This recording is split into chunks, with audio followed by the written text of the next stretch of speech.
Welcome to this video lecture in the design of shunt field winding part 3 from third unit design of DC machines in the subject design of electrical apparatus. So in the design of shunt field winding already dimensions of the main field pole discussed in part 1, dimensions of the field coil, current and resistance and dimensions of the field conductors are discussed in part 2. And now we are going to discuss the number of turns and losses in the field coil in this video lecture. So the dimensions of the field coil is shown here. So now we are going to calculate the number of turns from ampere turn equation, and then we are going to calculate the loss dissipation surface. See here, this is the field coil inner surface. So this rectangle, suppose if it is a rectangular coil, this is the inner surface and this is the outer surface through from which the heat dissipation will take place, and this is the top surface and the bottom surface will be here. So we have to calculate the loss dissipation surface. The heat dissipation or loss dissipation sounds both are same because the loss is dissipated in terms of heat. So heat dissipation or loss dissipation both are same. So first we have to calculate the loss dissipation surface. Then by assuming the loss dissipated per area, unit area, then we can calculate the total loss dissipation. That will be in terms of two unknown parameters, HF and TF. So because this loss dissipation will depends upon the height of the field winding available, so that the heat can be dissipated out of the surface, as well as the number of turns. Okay, so number of turns in turn will depends upon the resistance of the conductor. Resistance in turn will depends upon the resistivity and so on. Okay, so first now to calculate the loss dissipation, we are going to calculate the loss dissipation surface. So from the inner surface, from the outer surface, top surface and bottom surface, we are going to consider for heat dissipation surface or loss dissipation surface. So how can we calculate that? Surfaces is what we are going to discuss now.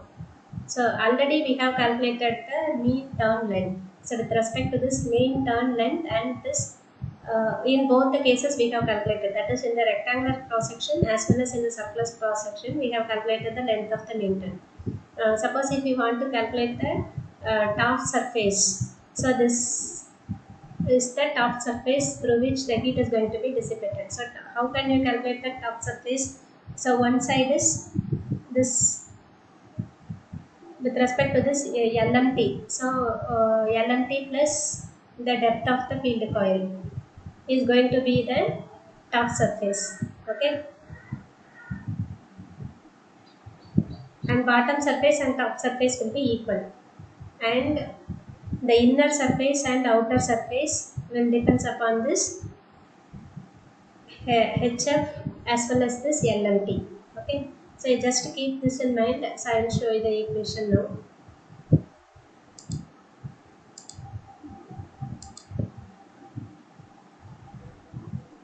So before that, we will complete the number of turns in the field coil. So that field ampere turns we know, that is ATFL IF into TF. So from this we can calculate this TF, but it is not so easy to calculate in a single step.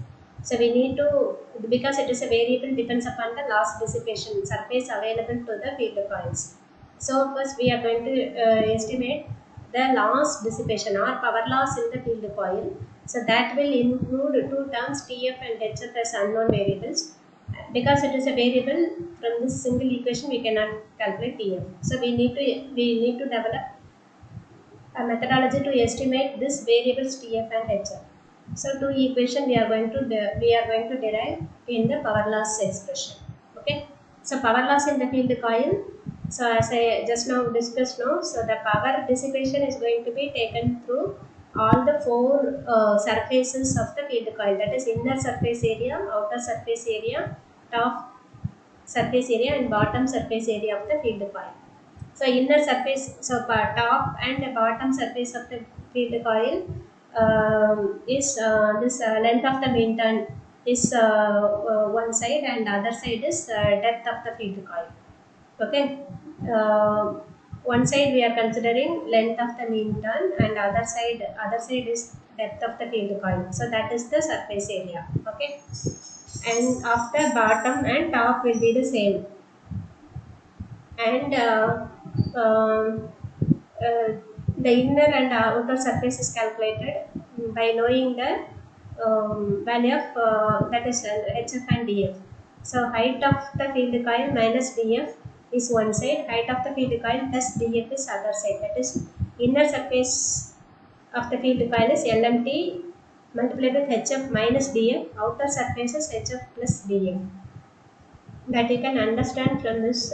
So these four are the heat dissipation surface that you can understand again looking at this picture.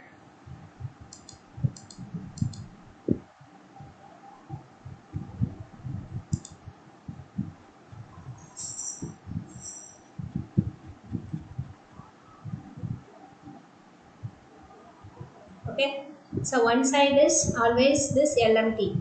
Okay, LMT into DF is top and bottom surface area, and the inner surface area is this HF at once HF minus DF for inner surface and HF plus DF for the outer surface. One other side is LMT. Okay, so that is how the surface area is calculated. Okay, see one side is HF and the other side is, so this is the surface. Okay, so that the entire length is known, HF. So for outer surface, this dimension has also to be considered because LMT is the mean turn length. So this length is known to us. That is one side, and other side is HF. So at all four sides of the surface, we are having HF. So the area is HF multiplied with this. Suppose if it is outer surface, this LMT has to be added with depth of the field winding. That is, this DF has to be added with LMT. Okay, and if it is inner surface, this from LMT we are subtracting this DF. Okay, so that is how we are calculating the outer surface area and the inner surface area of the field coil through which the heat dissipation is going to take place. And top surface area, it is very easily it can be understand. So it is LMT plus LMT as one side and other side is DF. Okay.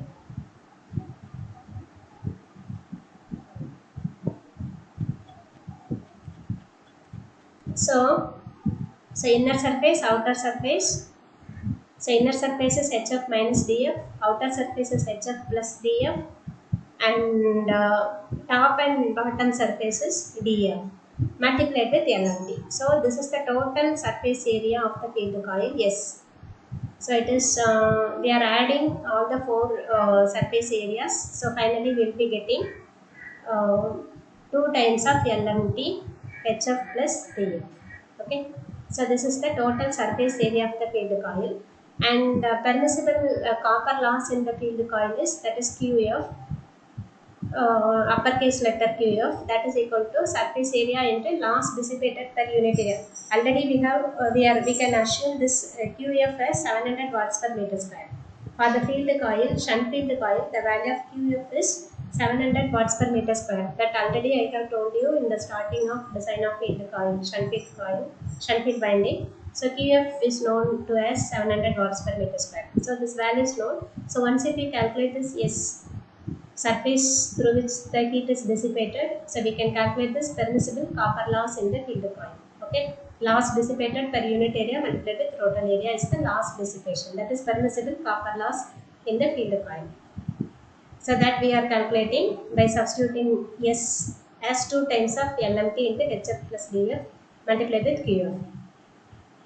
But another way of calculating this actual copper loss is by knowing the current and resistance. So actual copper loss in the field coil with respect to electric circuit is, this is based upon the heat dissipation. surface and he dissipated the unit area. Another expression for this actual copper loss taken place in the machine is I squared R. This formula is known to us. So this is also E square. Either it is I squared R, it is B squared by R. So it is EF squared by R. R here you can substitute IF as EF square by RF square. So that one of the R will get cancelled. So it is either I squared R or it is V squared by R. So it is E squared by R. R you already know it is rho LMT into TF by AF. So LMT into TF is the total length of the field coil. And so these are all known to us. So we are substituting and we are calculating the actual copper loss. So this is the permissible copper loss and this is the actual copper loss. So one equation we got with HF and TF as unknown parameter. So another expression we are going to obtain based upon calculating the conductor area, and then we will be having another set of equation. One is based upon the actual copper loss and another set of equation we are going to get based upon the conductor area in the field. So conductor area, that is conductor area in the field is area of cross section of each conductor is AF. This is total conductor area. So total number of turns is TF. So AF TF is the total conductor area in the field. Another way to calculate the conductor area with respect to the copper space factor. Area of cross section of the field coil is one side is HF and the other side is, that is height and depth of the field coil is the area of cross section of the field coil multiplied with the copper space factor. So this SF already we have calculated by knowing the diameter of the field coil and including thickness and excluding thickness of insulation, we have already calculated SF. So another equation, that is conductor area, is AF/TF is equal to SF/HF into DF. So now you see we got two equations with TF and HF as unknown parameters. So in this equation also, this depth of the field winding will be assumed. Area of cross section of the field coil, we already know the procedure to calculate it. SF also we know the equation to calculate it. So two unknown variables here are TF and HF. So one equation is this equation, TF is equal to SF, HF and DF. This is derived based on the conductor area in the field coil. Another equation we are having is based upon the actual copper loss in the machine. So that there also we are having two unknown parameters, HF and TF. See here in this equation also we know the procedure to calculate the mean turn length of the coil, and QF is 700 watts per meter square. Depth of the field coil we used to assume. So EF will be calculating, AF is known, LMT rho is known. So only two unknown parameters are HF and TF. So two equations are available to solve two unknown variables of this equations, so that we can calculate TF and HF, that is total number of turns in the field coil and height of the field coil. So this is about the design of shunt field winding, and so all the parts we have in three parts we have discussed the entire procedure for design of shunt field winding. So in the next video lecture we will have a summary or procedure for shunt field winding design, and in another video lecture we will be discussing about the design procedure for series field winding in a consolidated manner. So in this video lecture we have discussed about the last 2 points of design of shunt field winding, that is number of turns in the field coil and losses in the field coil. So this entire 3 parts of design of shunt field winding. In the first part we have designed the dimensions of the main field pole, and in the second part of the video we have discussed about the dimensions of the field coil, current, resistance and dimensions of the field conductor. And then in the last part of the video, third part, we have discussed about the number of turns in the field coil and losses in the field coil. So in the two more videos I will post. One is to design the summary of shunt field winding and summary of series field winding in the forthcoming 2 videos. Okay. Thank you for listening.